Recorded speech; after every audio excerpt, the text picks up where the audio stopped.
Welcome to the panel room. Today we're talking with some authors about reviving historical pulp for a modern audience. Before we get started, let's go around the room, and I'll go ahead and start with Jim. Tell us a little bit about yourself. I'm Jim Nettles. I am science fiction and fantasy author as well as a nonfiction author. And in terms of the world of pulp, a lot of the things I do write are probably classified as pulp. Short stuff, longer stuff. So it's all fun. Yeah, all fun and games till somebody puts an eye out. All right, James. I'm James Palmer. I write science fiction and pulp adventure. My connection to pulp is through the new pulp movement, and I've written some stories for Airship 27 and Moonstone, among others. Perfect. Glenn? So I'm Glenn Parris. I'm a practicing rheumatologist in the Atlanta, Georgia suburbs. One of these days I'll get it right. I won't be practicing anymore. I write in several genres. I write in science fiction, and I have a novel coming out through Outland Entertainment called Dragon's Air, shameless plug. But from the standpoint of pulp, my mystery doc series probably fits best into the semi-classic pulp genre with The Renaissance of Aspirin, about the mystery doc Jack Wheaton, who solves crimes and kicks butt. All right. And finally, Sean.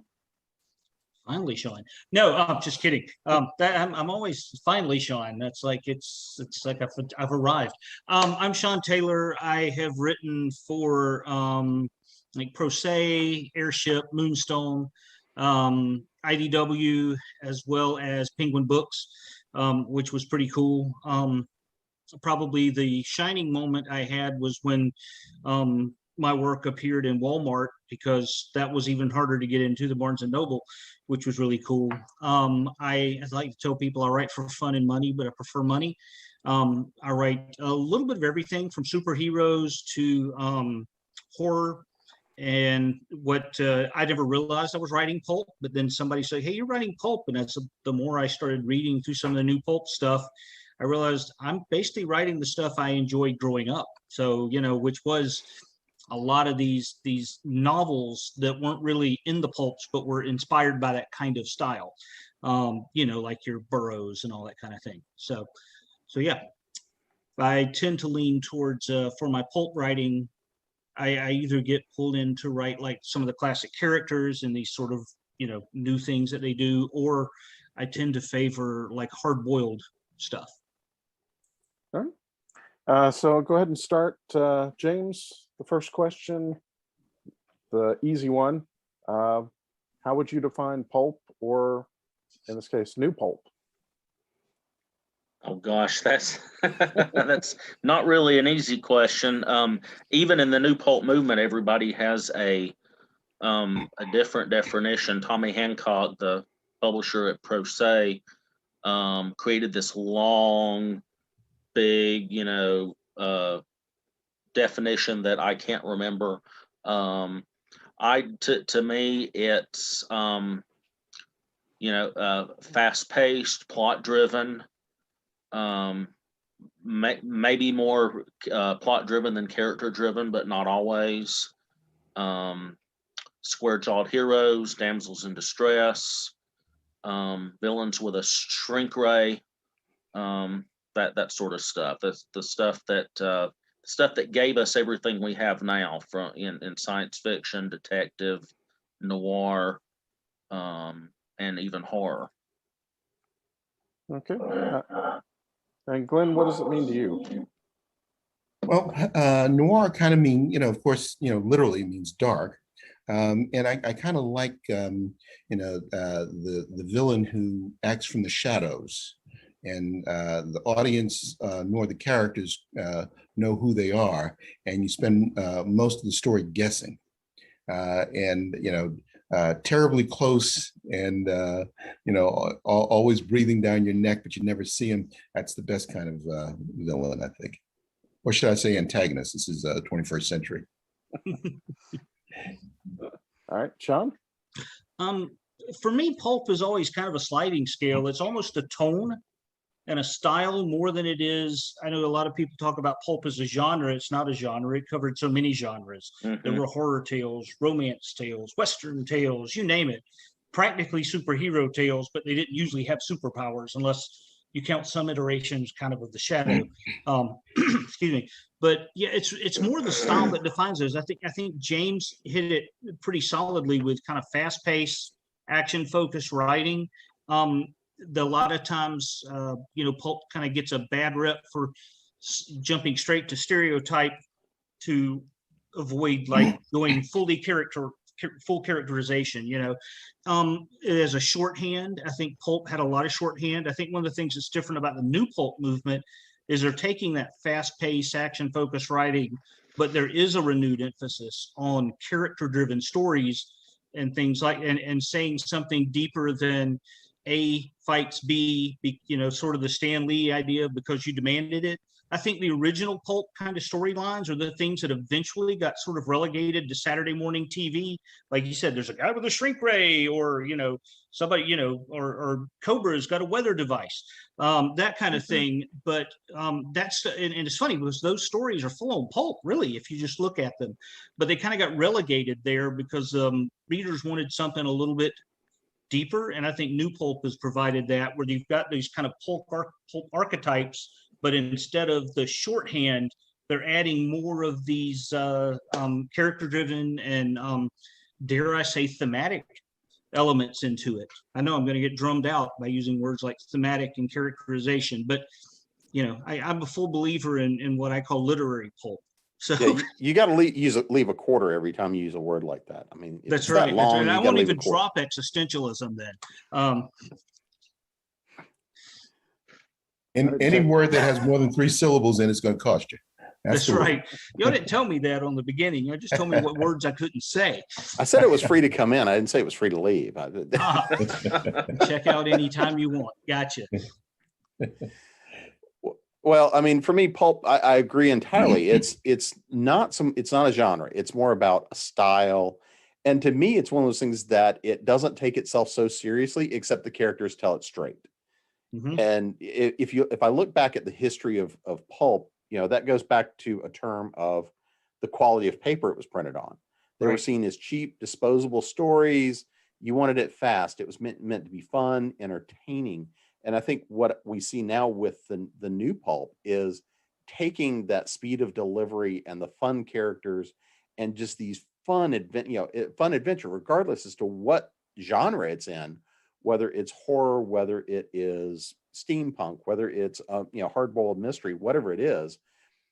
There's a certain degree there of not taking itself so seriously, but telling the straight story, but have fun with it. And to me, what the new pulp is doing is really kind of taking some of that storytelling to a next layer, where it's pulling the really story-driven stuff and saying, yeah, let's dive deeper with the characters. And I think that's really kind of where we're seeing the shift. All right. So let me go to you, Glenn. What got you started in pulp? Both started in the sense of liking pulp and then in writing it. I've always liked the classic, and most of the movies more so than the books, actually. So I'm sort of a fake when it comes to being a pulp expert. But always been a big fan of Humphrey Bogart, Sam Spade, Philip Marlowe, just classic stuff like that. And I love the rhythm of the dialogue.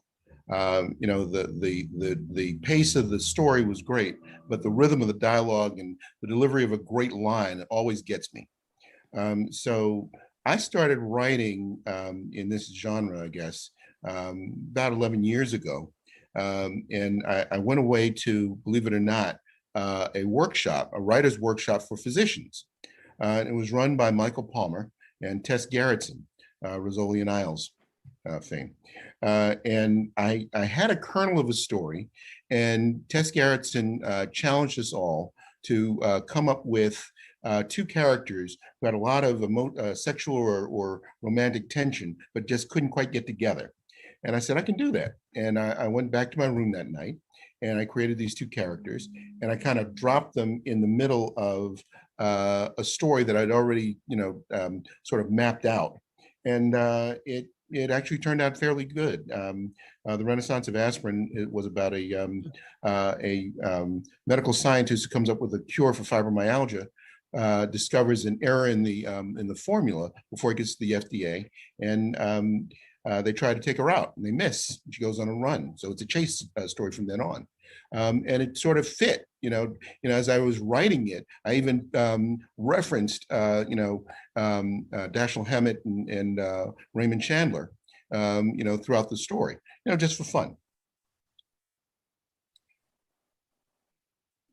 All right. Sean, what about you? I started writing again. I didn't know I was writing pulp really, right? I just wrote what I was reading. And I started writing this one back in 1997, writing seriously. Even before that, I had written Southern Gothic fiction and literary fiction and all that because I'm a lit major, right? An English major with a focus in lit. So, but then after that, I kind of started writing for this superhero website called Cyber Age Adventures. And I was writing stuff that, like I said, I didn't realize it was pulp. But then I found out later, it's like, hey, you're writing pulp. And then, from there, I got involved in Shooting Star Comics, doing the Dominatrix comic book for Gene Simmons and IDW. And I was telling this straight story that's this ludicrous notion, but this straight story, delivering it straight, like you said, Jim. And then one of the reviewers said it's the pulpiest pulp on the market. And I'm like, really? I was surprised. And then the more I went back through it, I thought, it really is like the stuff I used to read, because the stuff that got me interested was I read, people call them condensed versions of classic novels, but they're really pulpified because they strip all that heavy character stuff out. And then you go straight to the action of the Count of Monte Cristo and David Copperfield. And so you take these intensely character driven stories and you focus on the action, and you've got this really fast read book with pictures on every other page, right? They were those, what were they? Not Classics Illustrated, but I forgot what they actually called them, but they were, about yay big, and they had art on every other page. And I love those, man. I would devour those. That was my first reading other than books about sharks and dinosaurs and snakes. So it was nonfiction books about dangerous critters or these pulpified lit classics. And I would go through, and when I read through all 30 or 40 of them that I had, I'd just start rereading them again. And they were so, and then when I went later and I read the full ones, I'm like, these are kind of boring me a little bit. Where's all the action that I read about as a kid? But yeah, so it was that stuff. And from there, I started reading, like I said, I never went straight to the pulp magazines. I missed those somehow, but I went straight to the stuff that was inspired by the pulp magazines, like, Princess of Mars and Haggard's stories that had that sense of, they were just these grand adventures, like She is one of my favorites, that kind of thing.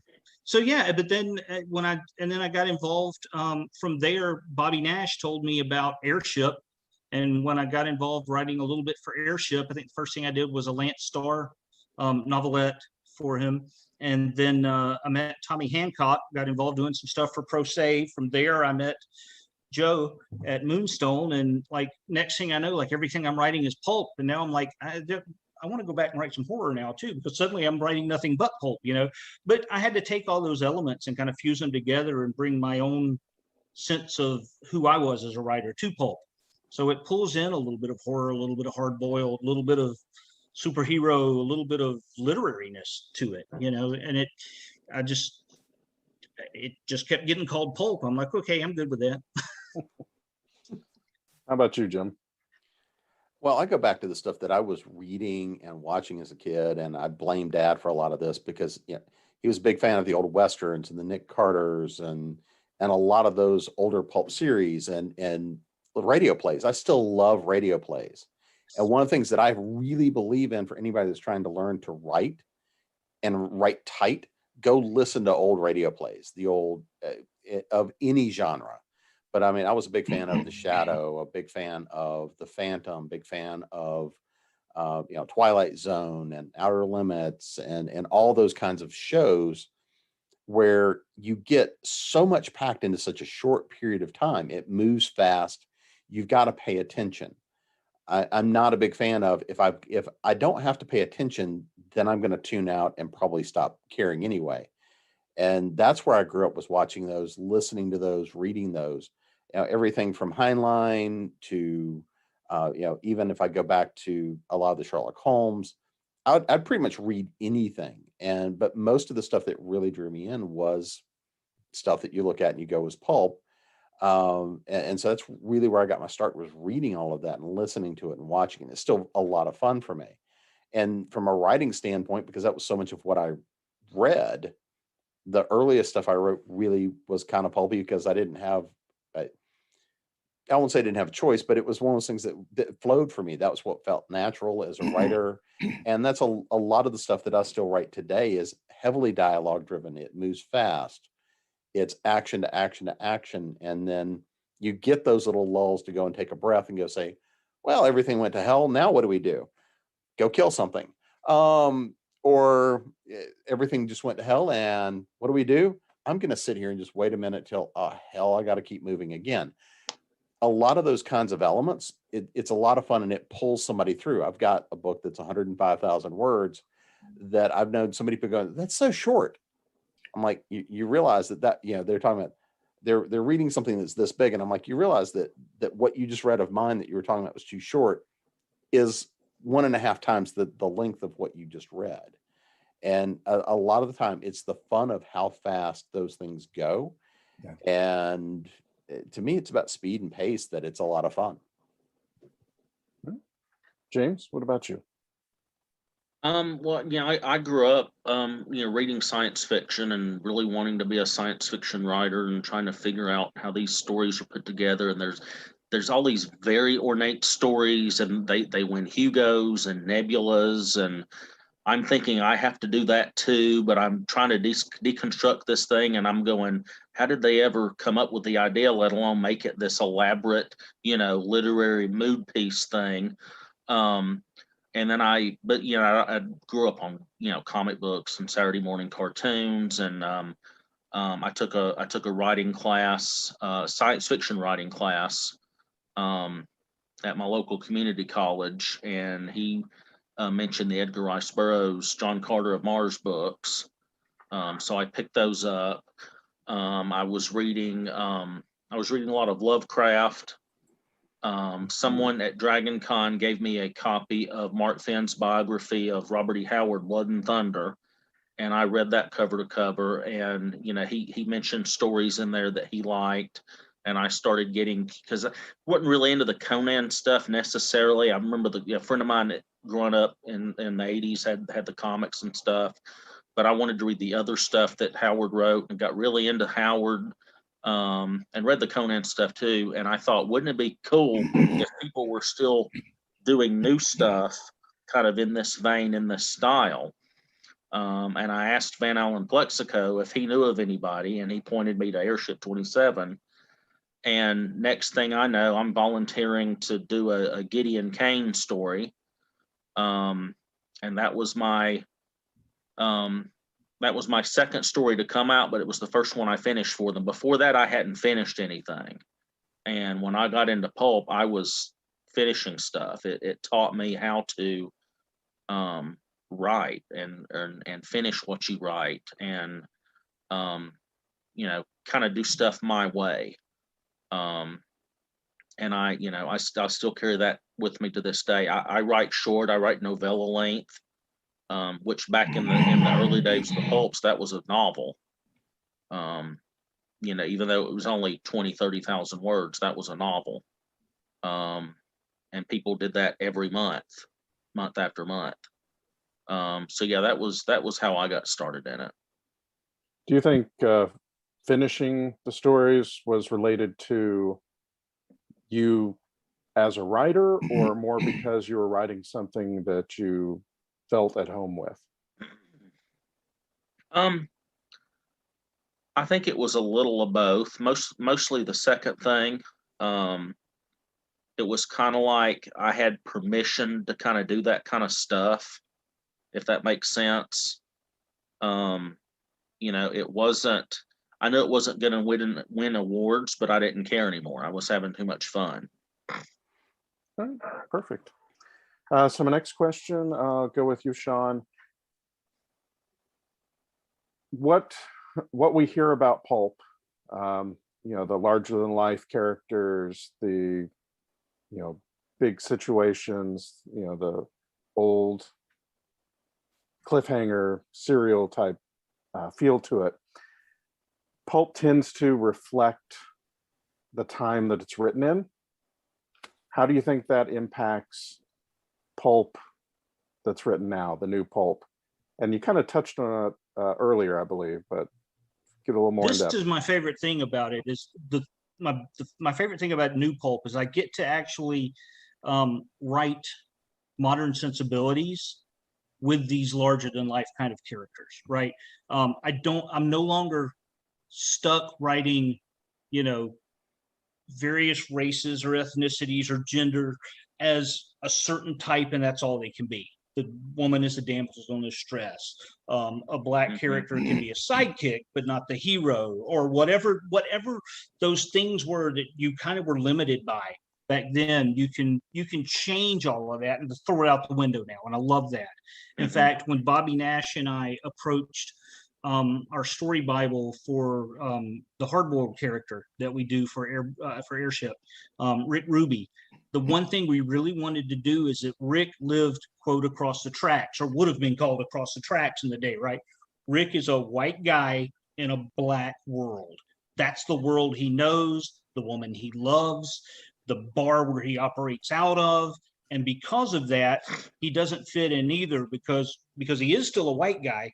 He can go across the tracks and visit the rich people's houses, right? And interview them and all this stuff.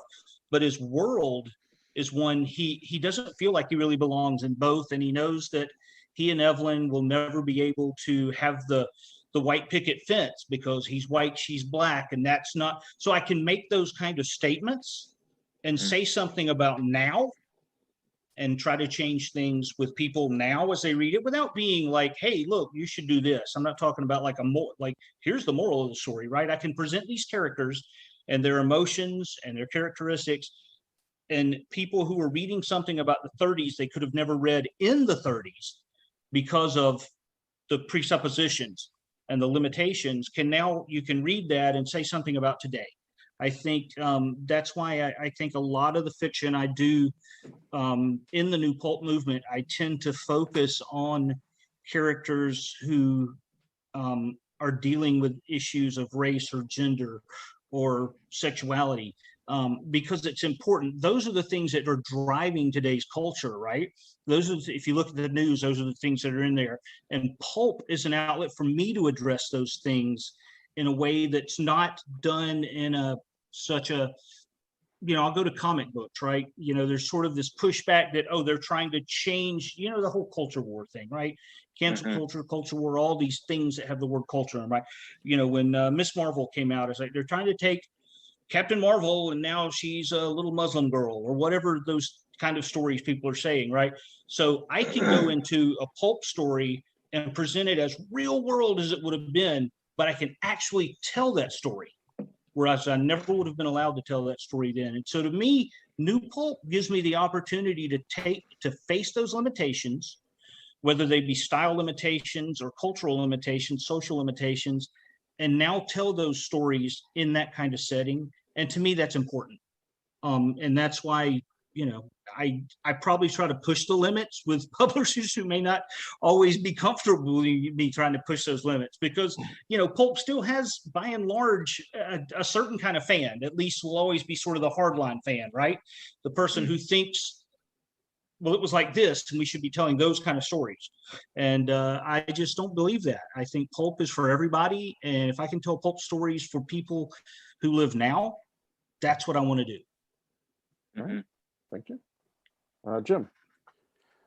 Well, and if I look at Pulp and taking kind of the new release I just had come out, which it's written about, it's Southern Gothic, but it's written very pulp. It's written very pulpy, and it's a novelette, part of Off the Beaten Path 4 from Perspective Press. Well, when I wrote it, that's not where it started out as, but that's what it morphed into, because I was having fun with the characters. I was having fun with the setup and with the scene and with some of the absurdity of what's going on. But at the same time, I'm playing with ghosts of the past. My main protagonist kind of lives in a 1950s world. He's a hunter, he's a reaper type, but he's stuck in a 1950s world because that's when he kind of got shifted into that. You don't find that out in this particular story. That's where he's sort of stuck and dealing with a modern world. Well, the first story that comes out is what he's coming to do is rescue, a TV princess type who is floating on TV and apparently, needs a good exorcism because we can't have that on TV. So it's this blending of very old 50s, 50s edge of technology and stuff that we saw as the kind of the blending of the beginning of the modern age, and somebody who is famous for being famous, coming from a wealthy family, TV star, all of this, but it's still tied up into that Southern Gothic family legacy kind of thing. And I write, most everything I write is dialogue heavy. I write a lot of dialogue because to me, that's more interesting. I want to set up enough about the scenes and the transitions and the movement so that you might have an idea of what people are surrounded by. But I'm also very much a believer that everyone's experiences are going to be different. So no matter how minutely detailed I describe a scene or a location, everybody's perception is going to be a little bit different. And if I'm doing something literary, okay, great. You can go down into the nth level detail, stuff like that. But how often does that really contribute to the story? How does that move the story along? And a lot of the time, how does that even move the character along? So looking at this particular story, it's driven on a plantation that's fallen into disrepair in Mississippi that had been turned into a tourist site, but now it's in disrepair. It's been shut down a couple of years. They're using it for a TV site. So it pulls in a lot of construct around it, like you were talking, Sean, where you can pull in a lot of social commentary about the things that are going on. Right. In a way you couldn't do with old pulp. And this is one of the things that a lot of the things that I write, while they may be pulp style, pulp influenced and whatnot, I'm still going to go write the story I want to write. And, the good news is that's now going to be picked up and we're going to do a whole collection of novelette length stories. So they're going to be very much like that pulp 20,000 word story, and a series of them to create a good arc for them. So we're going to do at least one collection of those, see how that goes. But to me, it's that kind of the same thing, versus some of the other things that I've written, short stories that are steampunk-ish or, even just some of the just general adventure kind of stories, the short stories, things like that. They're meant to be fun. But again, I want to tell them fairly straight because that's, to me, part of the joke. Because if you've got something that is big and absurd coming at you, I mean, I've got the second one theoretically coming out this year in a Krampus series. It's an old holiday horror type series where the protagonist is a 10-year-old girl who finds out there's a whole other legacy. But I mean, at one point of it, you see basically what are Elf on the Shelf dolls marching through the streets because they're, it's absolutely absurd. But even my editor looked at me, she goes, that was terrifying. And if you do this, you can ramp that up even more. But sometimes it's looking at the absurd and telling the story around the absurd that is so much fun. That's goes back to the influence of the ray guns, or I am the Spider Queen. All the kind of fun stuff you can do that doesn't take itself seriously, but they're overly dramatic, and it's just so much fun to play with. Perfect. James, how has the current world impacted pulp for you?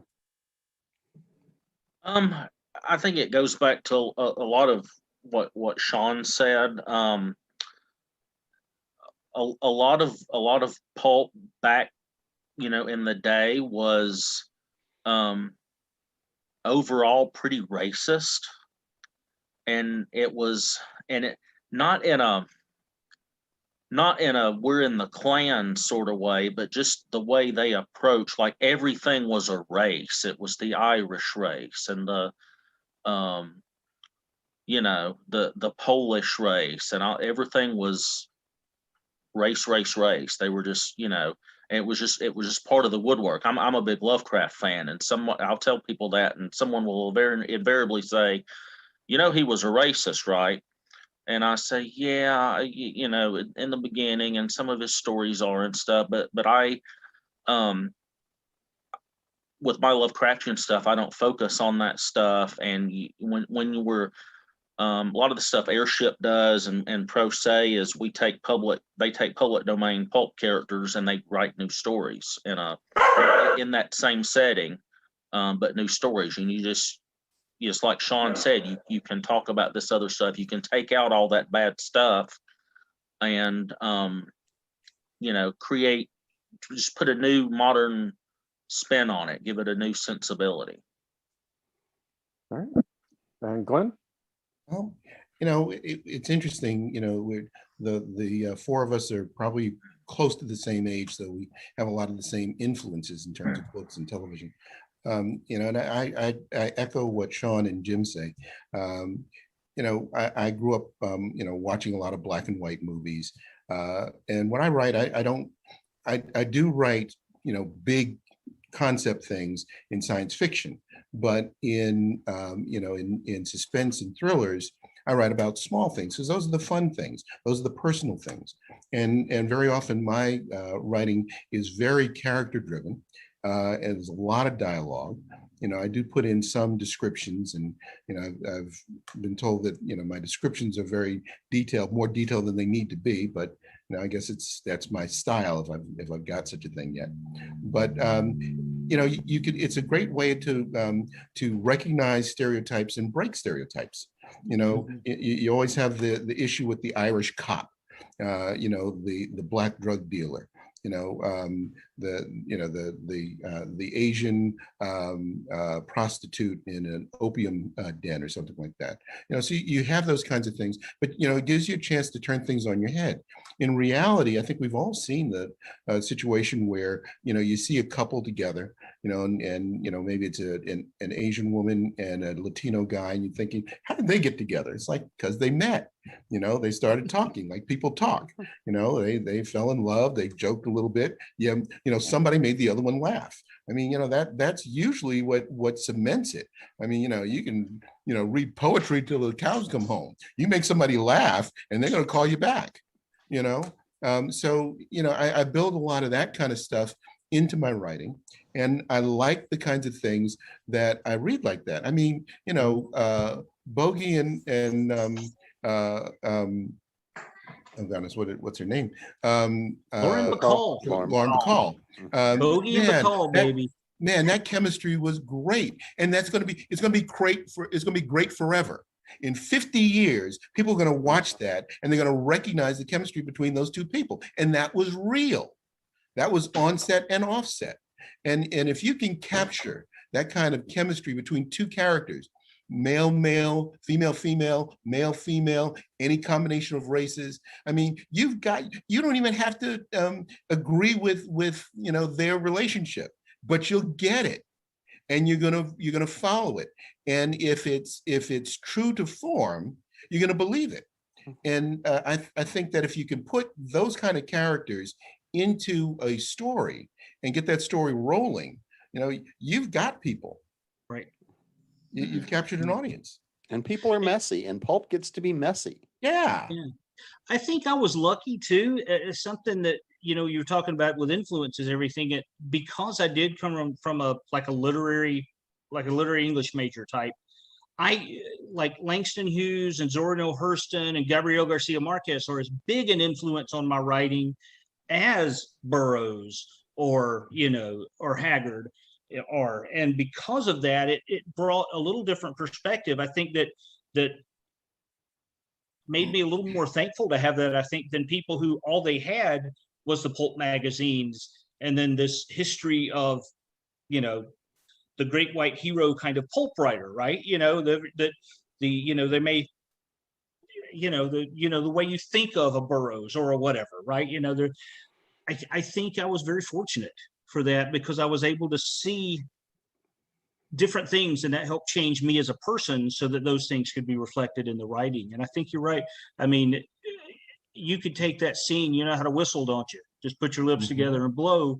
Nowadays, with any kind of mixture, any type of couple, and it's still going to resonate because the writing was that pure that it transcends the couple.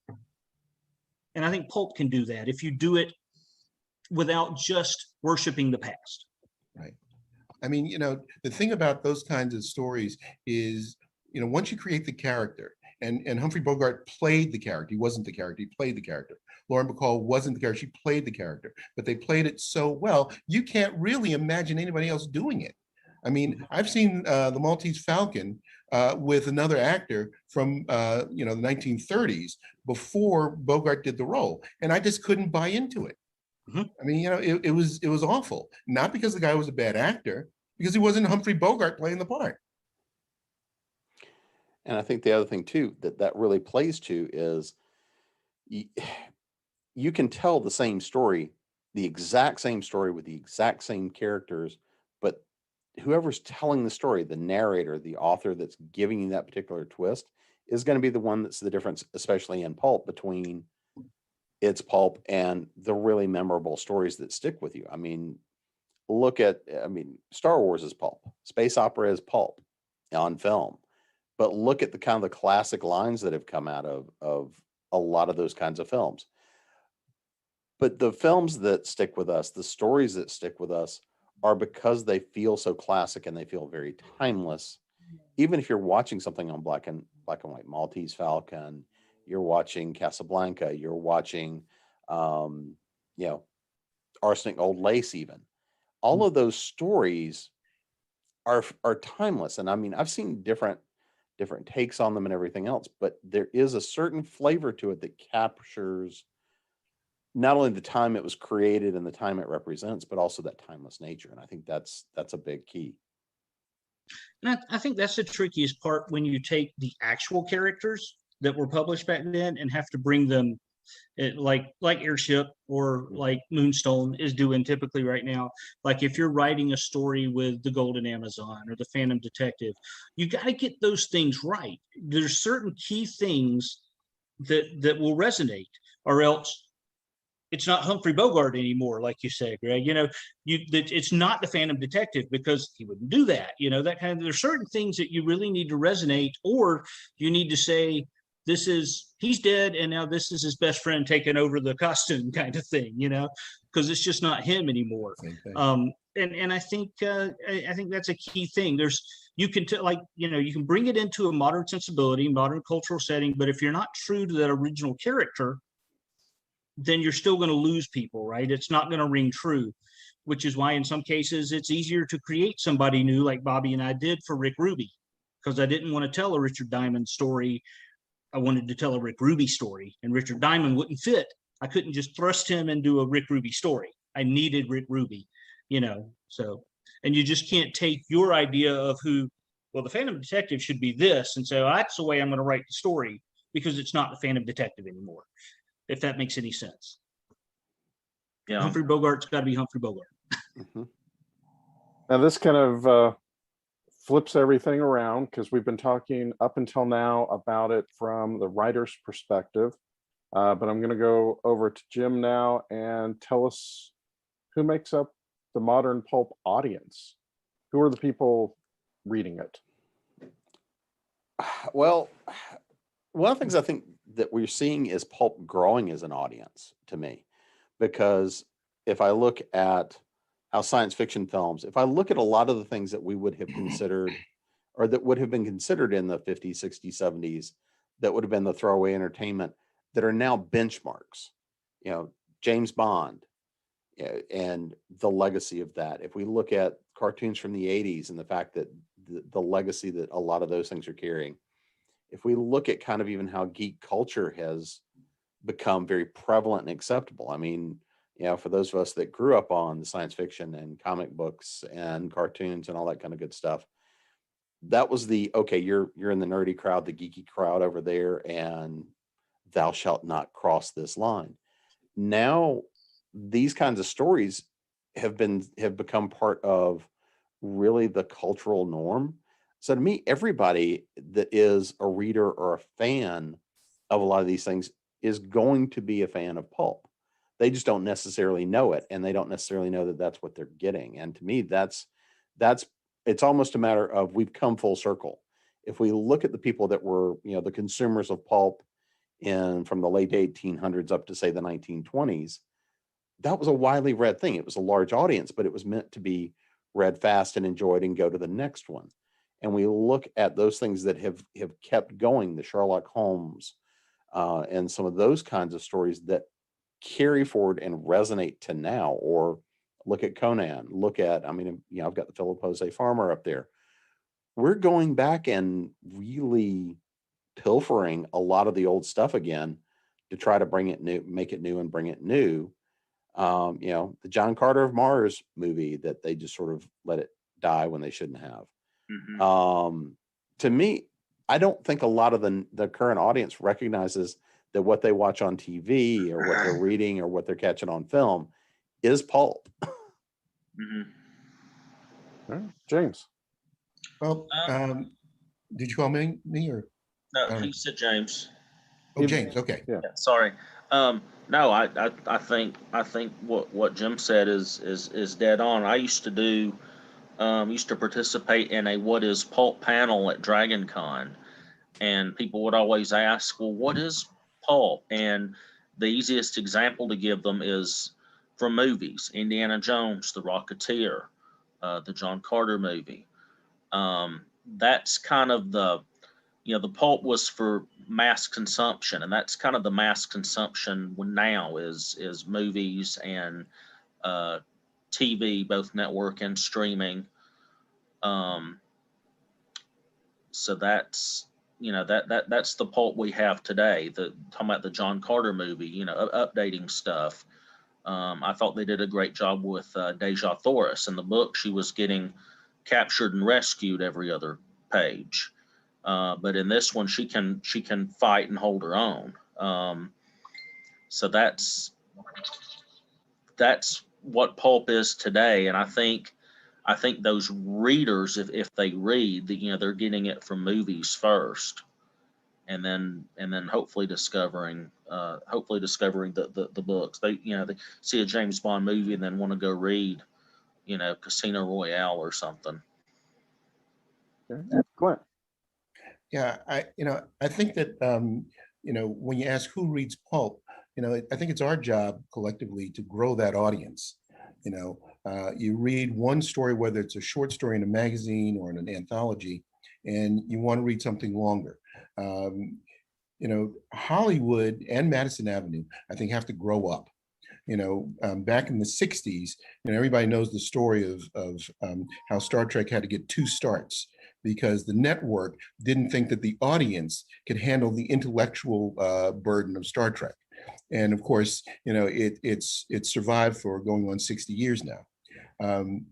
There are so many stories that need to be told that aren't being told. And Hollywood just doesn't take, and nor does Madison Avenue. They don't take chances on things that are new. And hence they come up with the adage that there's nothing new under the sun. Well, if you don't experiment with anything new, there will never be anything new under the sun. And when you start looking at stories told by other people, with other backgrounds, you start seeing these stories, and they have elements of familiar stories. All stories have certain similarities, but when you tell a story from somebody who's indigenous to the Northwestern United States, their lens of American history is different. They lived it. They've got all the baggage there, but their angle on cowboys and Indians is a whole lot different than ours. Mm-hmm. And it's the same thing for African Americans. When you go back into certain periods in history, we lived through the same thing side by side, but our take on it is a little different. And even when we write people of other races, it's a little different. And it's not, I finally get a chance to get this guy and, make him a horrible person. No, you don't do that. What you do is you make him a believable person. I mean, you get a racist, but he can tell the best stories on the planet. You can fall in love with him. He can be charming as hell. If you have a monolithic cast, you have an all Black cast or an all Asian cast, all Latino cast, you got to have protagonists and antagonists in that too. And somebody's just not going to be savory, but they're going to be real. you know. But those are things, and those are nuances, those are flavors, those are recipes that just have not been mixed in yet.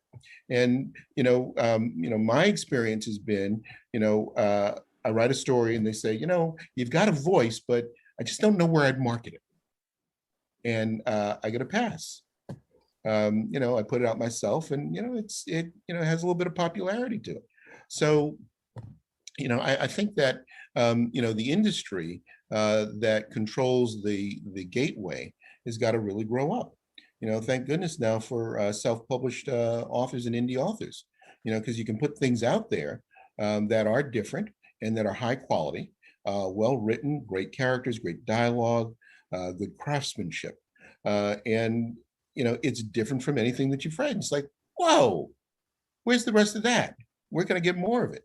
And that's the kind of thing that I would hope that all of us contribute to, and what we're really looking forward to in pulp. And Glenn, I think that's a really important thing there, is that indie publishing opens up stuff that nobody else would touch. We get to innovate, we get to play with stuff. I mean, I think that's really a critical point, because that's where a lot of pulp came from, was people being allowed to play and innovate, because they were like, all right, it's throwaway work anyway. Yeah. The other thing is, we've grown up in a different kind of world. I mean, when we were young people or kids, we all saw Guess Who's Coming to Dinner, and it was revolutionary. I was like, oh my God, did you see that? Nowadays, it's like, okay, so that's the guy next door, Yeah. and he's dating my daughter. It's like, okay, so what, but as we're all going through that sort of revolution, you got white families who've got children who are dating people from other races, other backgrounds, other cultures, things that were unheard of, 20 years ago, 30 years ago, 50 years ago. Now it's acceptable, and now you can explore it. Right. And when you explore it, now you've got people who've got believable backgrounds and say believable things that are modern and everybody can relate to, and then you mix them. And when you do that, you got real people talking to other real people who are different. And that makes for a great story. All right. Perfect. Sean. I think something that we have to bear in mind, and a lot of times because I've been in a ton of panels where people ask that same thing about the audience didn't just disappear and kind of rediscover 30 years later, right? The audience never went away. The audience was reading these things, and then they moved on and they started reading these like spinner rack books that were about 135 pages, and had awesome covers. And then they were, when some of that audience went on and they were still reading very pulpy books that were very spicy covers, but they were never, the books were never spicy as the covers teased you, right? Those kind of things. But then everything kind of became pulpy in a way, even literary fiction, right? Look at Hemingway. Hemingway stripped all of that Henry James crap out, and he went straight. I mean, still nothing happened, but the language went straight down to pulp sentences. Someone did something. The did something may have been looked at a peach bowl instead of slugged somebody, but it was very simple structure, right? So everything went there, and even literary fiction took that and took that approach. Then, kind of the opposite side of that was people going into these epic things with your Tolkien's and your things like that, right? Where it's 17 pages of what the mountains look like, which is fine. I don't fault anybody that. But then in movies, things were moving that way too. You were moving away from the Battleship Potemkin and these super artsy kind of things to these sort of hard-boiled, and then moving on from there to these noir stories, right? These noir films where the average everyman gets sucked into a mystery, and then those things turned into giallos. And then you've got the average everyday person still getting sucked into, but instead of black and white mysteries, now they're very rather gory, colorful mysteries, right? But they're all these great pulpy stories. It's all A to B to C to D. You don't jump to X in any of them like you do in art films and things like that. You've got Jaws, probably one of the pulpiest movies ever made, but it never gets listed in that list because people don't think of it because it's classified as horror. Most original slashers was very pulpy, straightforward, central protagonist, central antagonist, final girl versus the monster, right? Or the villain, right? Whoever it happens to be. So they didn't just disappear, they stayed there. But what we don't realize is that with everything becoming pulp, that means anything can be pulp just about nowadays. I don't know how often you guys read like summer blockbusters. Summer blockbusters are straight up pulp, very heavy dialogue, very low on, you get some characterization, but you don't get the mountains. They don't spend 8 pages describing the mountains in those suckers, right? You get straight up action. You get a lot of beats in between the dialogue, that kind of thing. It's all pulp style. The movies became very pulpy. We're finally starting to see a pushback towards a more literary kind of telling of things now because it's been pulpy for so long. But yeah, so like all the hit movies, right?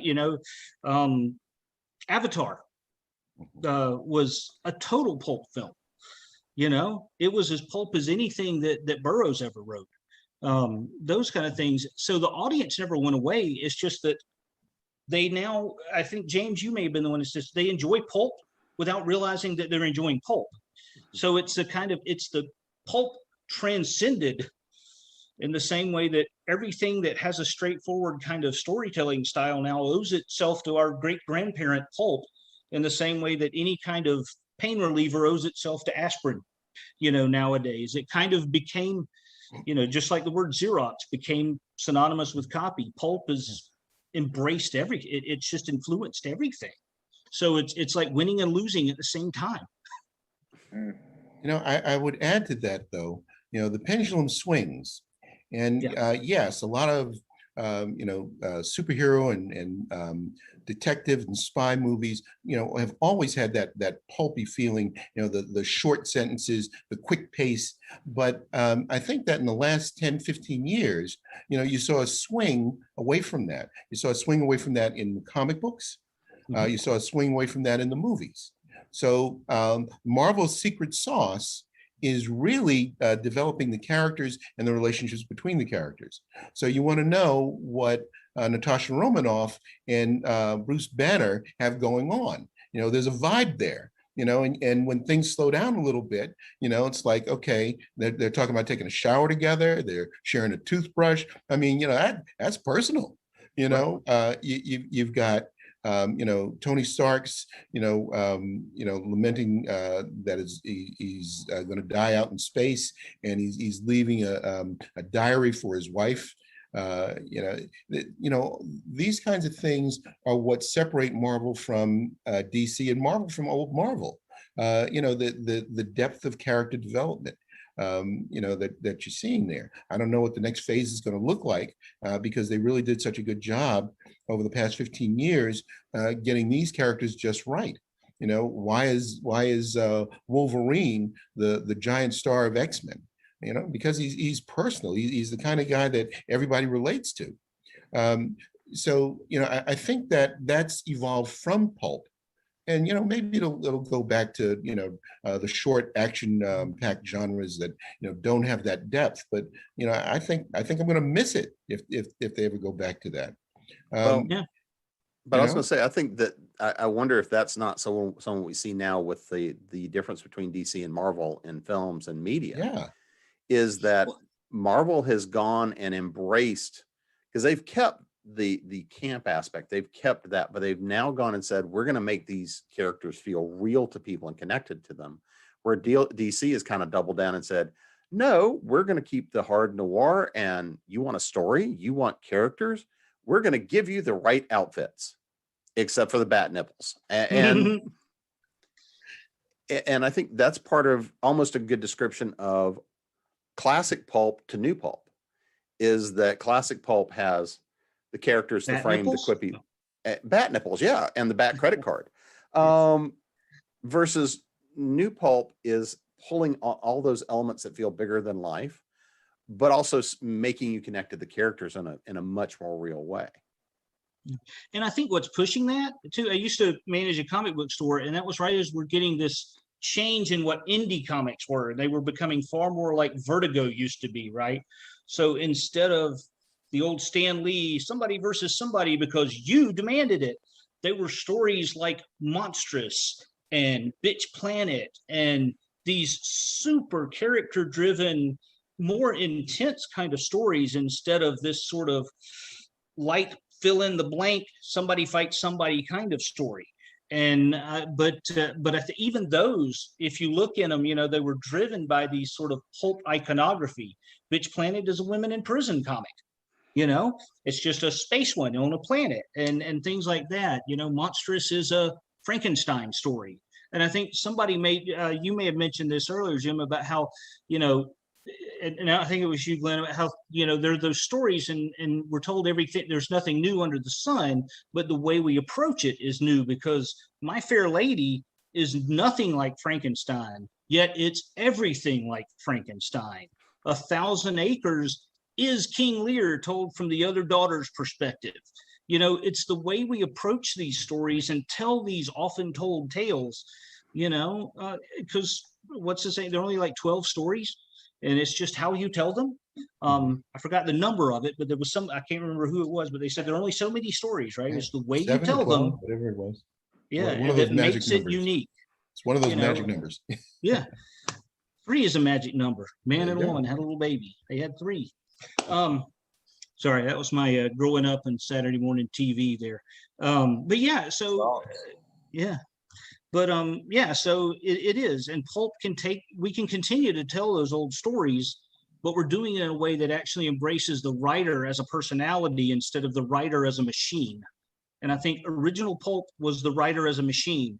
I need this many words. I don't care how good they are. I need this many words by this date. Now we're seeing with, you know, with independent publishing through ebooks and print on demand technology and whatever, the writer now is like, I'm influenced by this, but I want to tell it my way. And if that means I wait 3 extra months to get the story straight, or if I'm going to go lock myself in a closet and pound it out, the story, then that's what I'm going to do, you know. And so the writer gets to tell those old stories in his or her or their sense of who they are.